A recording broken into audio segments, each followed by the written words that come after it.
आखाती युद्धाच्या पार्श्वभूमीवर चंद्रपूर जिल्ह्यात पेट्रोलियम पदार्थ, घरगुती सिलेंडरची मागणी, एजन्सीकडून होत असलेला पुरवठा, ग्राहकांना रोज वाटण्यात येणाऱ्या सिलेंडरची संख्या आदी बाबी तपासण्यासाठी जिल्हाधिकारी वसुमना पंत यांनी गुरुवारी गॅस एजन्सी आणि सिलेंडरच्या गोदामाला आकस्मिकपणे भेट दिली।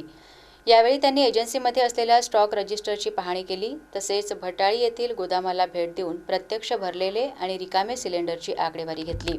दीक्षाभूमीजवळ असलेल्या चेतक गॅस एजन्सीला भेट दिल्यानंतर जिल्हाधिकारी पंत यांनी सुरुवातीला स्टॉक रजिस्टरची पाहणी केली।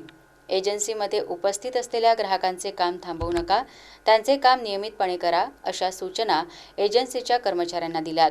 रोज किती ग्राहकांची बुकिंग होते, सिलेंडर कसे उपलब्ध करून देता, रोजचा स्टॉक किती, यात घरगुती आणि व्यावसायिक सिलेंडरची मागणी किती आदी बाबींची माहिती जाणून घेऊन प्रत्यक्ष रजिस्टर सुद्धा तपासले।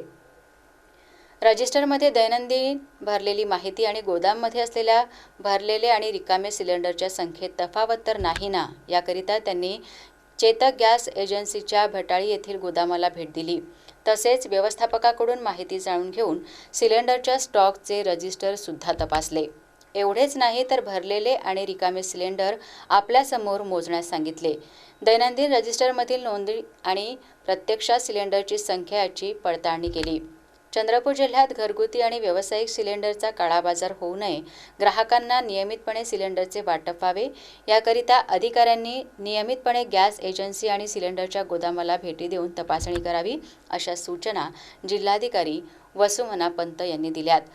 तपासणी दरम्यान जिल्हा पुरवठा अधिकारी राहुल बहादुरकर, अन्नधान्य वितरण अधिकारी सुमेध चौरे, खरेदी अधिकारी राहुल वानखेडे आदी उपस्थित होते।